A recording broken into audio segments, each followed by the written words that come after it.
My husband stole my jewelry, including family heirlooms, for crazy business of him, until the police got involved and he's not ready for what's next. Helen, you're back, Michael said with a grin as I walked into the living room. His overly casual tone immediately set off alarm bells. I am, I replied cautiously, setting my suitcase down. Something about his smug expression didn't sit right with me. What's with the smile? Oh, nothing, he said, waving his hand as if brushing off my question. Then, with a flourish, he added, well, I suppose you'll find out eventually. I made a major business move while you were away. I raised an eyebrow. What kind of move? He leaned back against the arm of the couch, his grin widening. Or jewelry collection, he said, his voice dripping with satisfaction. I sold it, every piece. And before you get upset, let me just say you'll thank me later. Your jewels funded my empire. I froze, my heart pounding as his words sank in. My jewelry collection, the pieces I'd spent years curating, some handed down from my mother and grandmother, others purchased with my own hard-earned money, gone. What did you just say? I asked, my voice low and trembling. Michael laughed, clearly misreading my tone. I said I sold it, Helen. Do you know how much those diamonds were worth? Enough to jumpstart a venture that's going to put us on the map. It's brilliant, really. You should be proud. Proud? My hands clenched into fists as anger surged through me. You had no right, Michael. That was my jewelry. Do you even realize what you've done? He rolled his eyes. Oh, come on. It's not like you wore half of it. It was just sitting there collecting dust. This way, it's actually doing something useful. My name is Helen, and if there's one thing I've learned in my marriage to Michael, it's that his ambition always comes first. When we met, I admired his drive. He had big dreams, and I believed in them. But over the years, I started to see the cracks, how his charm masked a tendency to bulldoze anyone who got in his way. Still, I never thought he'd stoop this low. The jewelry collection wasn't just valuable, it was deeply personal. Every piece had a story, a connection to the life I'd built for myself. And now it was gone, just like that, because Michael had decided my possessions were his to use. But what Michael didn't know, what made his smug grin so infuriating, was that I wasn't as careless as he thought. A few months ago, after hearing about a string of local burglaries, I'd taken precautions. My most valuable pieces had discreet tracking devices embedded in their clasps. I forced myself to stay calm, hiding the storm of emotions brewing inside me. Michael thought he'd won, but the game had only just begun. That night, I sat in my bedroom, staring at the open drawer where my jewelry box used to be. The empty space felt like a void, a physical reminder of what Michael had stolen from me. The anger bubbling inside me was almost too much to contain.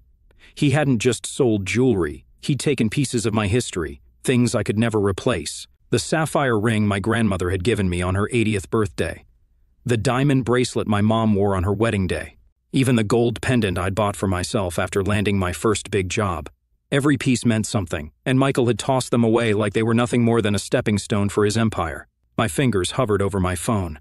I wanted to call him out right then and there, scream at him, demand answers. But I knew better than to confront him when I was this angry. Instead, I opened the tracking app I'd installed months ago. The screen lit up with a map, little red dots scattered across the city. My breath caught as I realized they were still active. My necklace was at a jewelry consignment store downtown. The bracelet, it had already moved to a warehouse in the industrial district. The app even showed timestamps, tracking the journey of my belongings as they changed hands. A grim sense of satisfaction replaced my anger. Michael might think he'd pulled one over on me, but I had something he didn't: evidence. If the tracking data was accurate, I could not only find out where my pieces were, but also prove that Michael had stolen them. I picked up my phone and called Megan, my best friend and the one person I could always count on. Megan, I said as soon as she answered. You're not going to believe what Michael did. What now? She asked, already exasperated. I explained everything, the sale, his smug attitude, the tracking devices. By the time I finished, she was as furious as I was. Helen, you have to go to the police, she said firmly. I will, I said, feeling a flicker of determination. First thing tomorrow. I ended the call and sat back, staring at the glowing dots on the screen. Michael had no idea what was coming, and for once, I felt like I had the upper hand.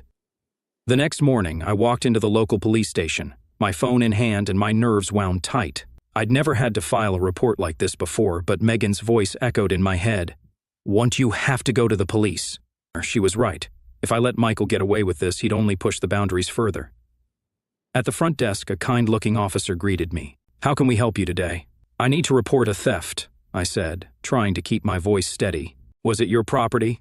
Yes, I replied, taking a deep breath. Then my jewelry collection. It was sold without my consent. The officer's eyebrows rose slightly, but he nodded. Now, let's get some details. He motioned for me to follow him to a desk where I explained everything. Michael's actions, the value of the jewelry, and the tracking devices I'd installed. When I showed him the app, his expression turned serious. "This is excellent evidence," he said, jotting down notes. "If these tracking devices are active, we may be able to retrieve some of the items. Do you have a list of what was taken?" "I do," I said, pulling out a notebook I'd filled with every piece and its approximate value. It felt strange, almost surreal, as the officer read through the list. The sapphire ring, the diamond bracelet, the gold pendant. They were more than just items on a page, they were pieces of my life. And now they were scattered across the city because of Michael's greed. The officer, whose name tag read Detective Carter, looked up from his notes. "We'll start by verifying the locations of the tracking signals. If the items are where you say they are, this could be a straightforward recovery. However, since your husband sold them without your consent, this also constitutes fraud.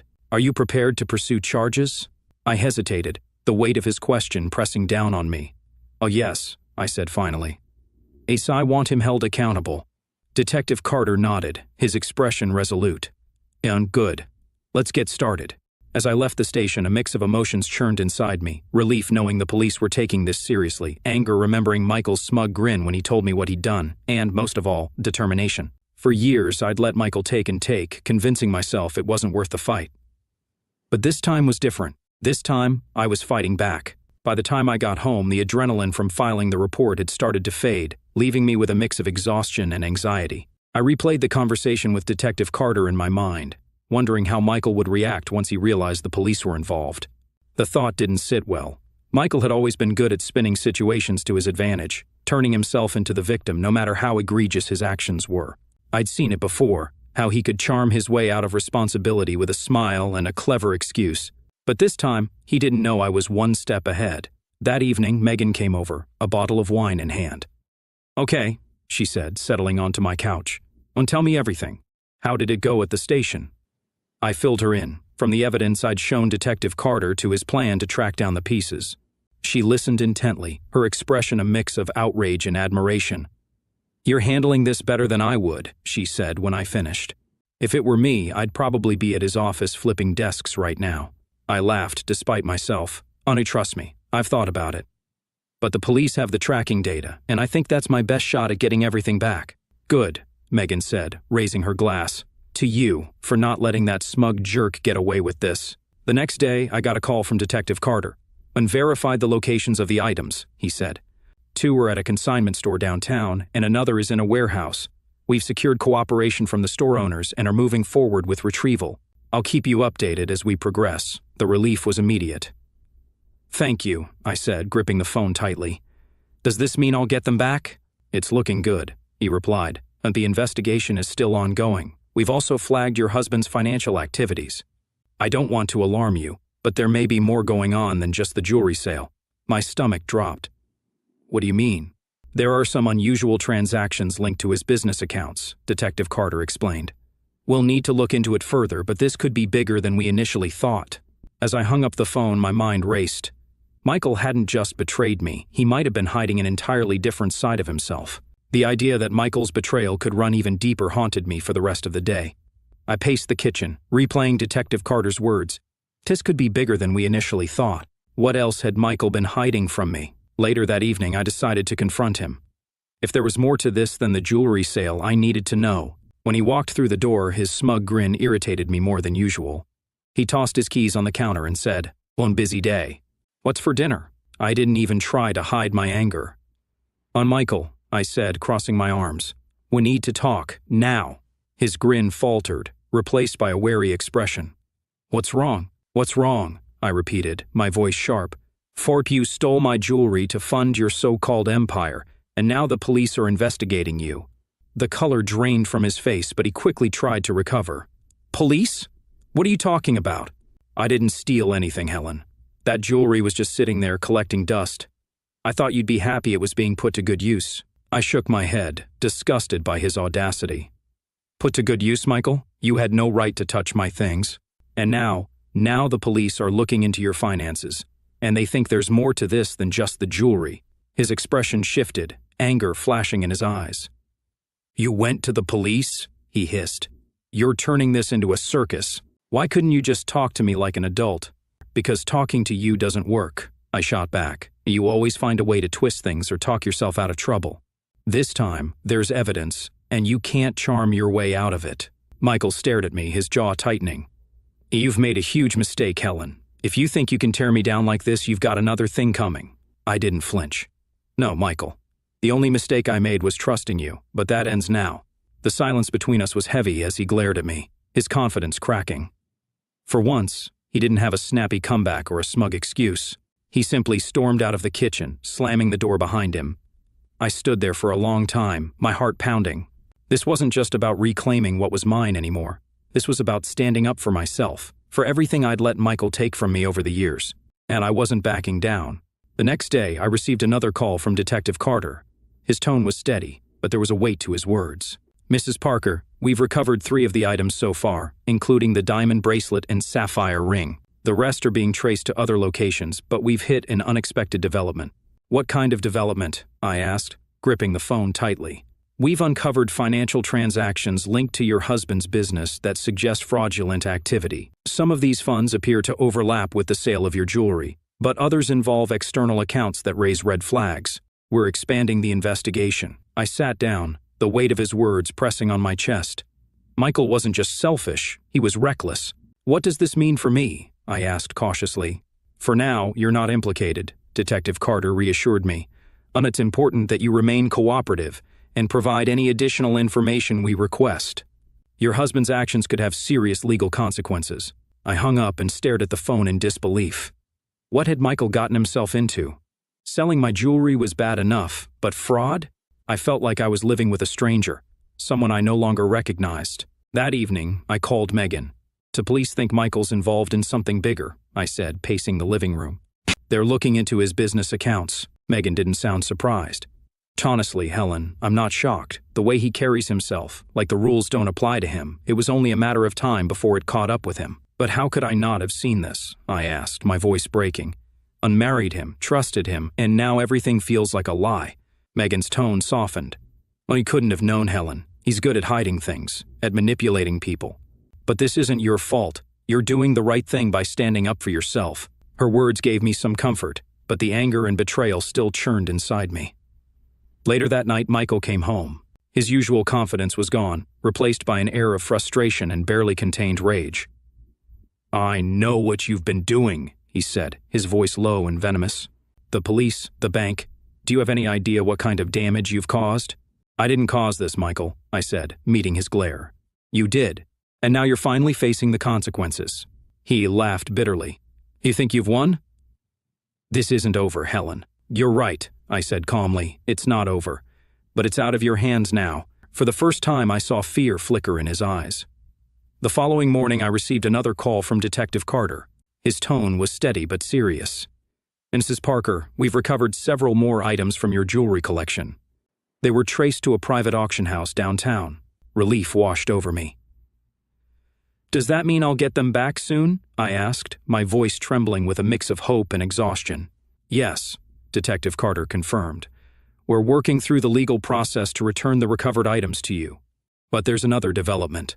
The financial records tied to your husband's business show evidence of tax evasion and embezzlement. It's a growing case. Hearing those words didn't surprise me anymore. By this point, I'd come to accept that Michael wasn't just careless, he was deeply unethical. I thanked Detective Carter and hung up, my resolve hardening. I couldn't let Michael's actions drag me down any further. That afternoon, I took the first tangible step toward reclaiming my independence. I contacted a lawyer Megan had recommended, someone who specialized in both family law and financial recovery. Sitting in her office, I explained everything, from the theft of my jewelry to the unfolding police investigation. This is a mess, she said, flipping through her notes. And the good news is you've already done a lot to protect yourself by going to the authorities. We can file for a formal separation and begin securing your personal assets. Hearing those words was both terrifying and empowering. I'd never imagined I'd be sitting in a lawyer's office, planning to disentangle my life from my husband's. But after everything Michael had done, I knew it was the only way forward. What about his business? I asked. Could this affect me financially? Potentially, she replied. That's why it's important to establish clear boundaries now. If his business is under investigation, we need to ensure your finances are protected. Later that evening, as I reviewed the paperwork the lawyer had given me, Megan called to check in. How are you holding up? She asked. I'm okay, I said, surprising even myself with the honesty of the statement. For the first time in weeks, I feel like I'm in control. It's not easy, but I know I'm doing the right thing. You are, Megan said firmly. And you're stronger than you realize, Helen. Don't forget that. As I hung up, I glanced at the stack of documents on the table. The road ahead wasn't going to be easy, but for the first time, I felt ready to face it. 2 days later, I met Detective Carter at the station to review the progress of the investigation. Mrs. Parker, he said, gesturing for me to sit across from him. We've traced almost all of your jewelry and confirmed it was sold through high-value channels. The auction house and consignment stores involved have provided full cooperation. That's a relief, I said, feeling a small weight lift off my shoulders. And Michael? What's happening with him? Detective Carter leaned forward, folding his hands on the desk, but the evidence against him is significant. Between the unauthorized sale of your jewelry and the fraud tied to his business accounts, the DA is preparing charges. He's not going to walk away from this. Hearing those words filled me with a mix of satisfaction and sadness. Michael's actions had hurt me deeply, but knowing he would face consequences was a step toward justice. That evening, Michael came home late. I was sitting in the living room, surrounded by legal documents and paperwork from the bank. He stopped in the doorway, his face hard and defensive. What is all this? He asked, nodding toward the papers. Divorce filings, I said evenly, not looking up from the page I was reviewing. His eyes widened, and for a moment, I saw genuine shock on his face. You're divorcing me? He asked, his voice tinged with disbelief. Yes, Michael, I said, meeting his gaze. This is the end. I won't let you drag me down with you any further. He scoffed, running a hand through his hair. You think you're going to come out of this unscathed? I built everything for us, Helen. Everything I've done was for this family. I laughed bitterly. You didn't do it for us. You did it for yourself. You stole from me, lied to me, and left me to clean up your messes. This family. It was always just about you. He stared at me, his confidence slipping away with each word. It don't mean this, he said finally. You can't mean this. I do, I said firmly. And you'll see just how serious I am when you're served. For the first time since this ordeal began, Michael was speechless. He turned and stormed out of the room, slamming the door behind him. I exhaled deeply, the sound of the door echoing in my ears. This wasn't just the end of my marriage, it was the beginning of reclaiming my life. The next morning, I got a call from my lawyer. Helen, the papers have been filed. Michael will be served later today, she said, her tone professional but empathetic. I let out a breath I didn't realize I was holding. Thank you, I said softly. Helen, I know this is a tough process, she added, but you've handled this with strength and clarity. Keep focusing on your next steps. We're in your corner. After the call, I sat at the kitchen table with my coffee, staring out the window. For weeks, my life had felt like a whirlwind of betrayal, anger, and frustration. But now, for the first time, there was a sense of clarity. The pieces of my jewelry were being recovered, the police investigation was progressing, and the divorce filings marked a definitive break from the chaos Michael had brought into my life. That afternoon, Detective Carter called with more updates. And Mrs. Parker, I wanted to let you know that charges are being formally filed against your husband. Between the unauthorized sale of your property and the financial fraud linked to his business accounts, he's facing multiple counts. I felt a wave of relief wash over me. Does this mean I'll be able to recover everything he sold? It's likely, Detective Carter replied. The evidence is strong, and the cooperating parties have agreed to release the items back to you as soon as the case progresses. But more importantly, the justice system is holding him accountable. Thank you, I said, my voice steady. When I hung up, I realized something profound. I wasn't angry anymore. I wasn't consumed by the betrayal or the need to make Michael pay. I was simply ready to move on. That evening, I met Megan for dinner. She raised her glass with a grin. To Helen, she said, and a woman who didn't just survive, she thrived. I laughed, clinking my glass against hers. And I don't know if I'd call it thriving just yet, but I'll take it. Megan leaned in, her expression serious. You're stronger than you think, Helen. You took control when it mattered most. Don't forget that. Her words stayed with me as I drove home that night. For years, I'd let Michael's ambition overshadow my own sense of self-worth. But now, as I looked ahead, I saw nothing but possibilities. A week later, I received a call from Detective Carter. Mrs. Parker, he said, his tone lighter than before, I wanted to let you know we've recovered all but one piece of your jewelry. The remaining item is still being traced, but the majority of your collection is ready for you to reclaim. Hearing those words felt like the final piece of a heavy burden being lifted off my shoulders. Thank you, Detective, I said, relief evident in my voice. I can't tell you how much this means to me. We're just doing our job, he replied. But if I may say, you've handled this situation with remarkable strength. Not everyone takes the steps you did. After the call, I made my way to the precinct to collect the recovered items. As I held the sapphire ring my grandmother had given me and the diamond bracelet from my mother, I felt a deep sense of closure. These weren't just pieces of jewelry, they were symbols of the life I'd worked so hard to preserve, now returned to me. The day Michael was formally charged, I received a curt message from him. "And you really had to drag this out, didn't you? I hope you're happy now." I didn't respond. There was no point. Michael had made his choices, and now he was facing the consequences. My energy was better spent on myself, on rebuilding, on moving forward. That evening, I went through the remaining paperwork with my lawyer. "Once the divorce is finalized, your financial separation from him will be complete," she said. "His debts won't touch you." "Thank you," I said, feeling a weight lift. "Okay, that's exactly what I need."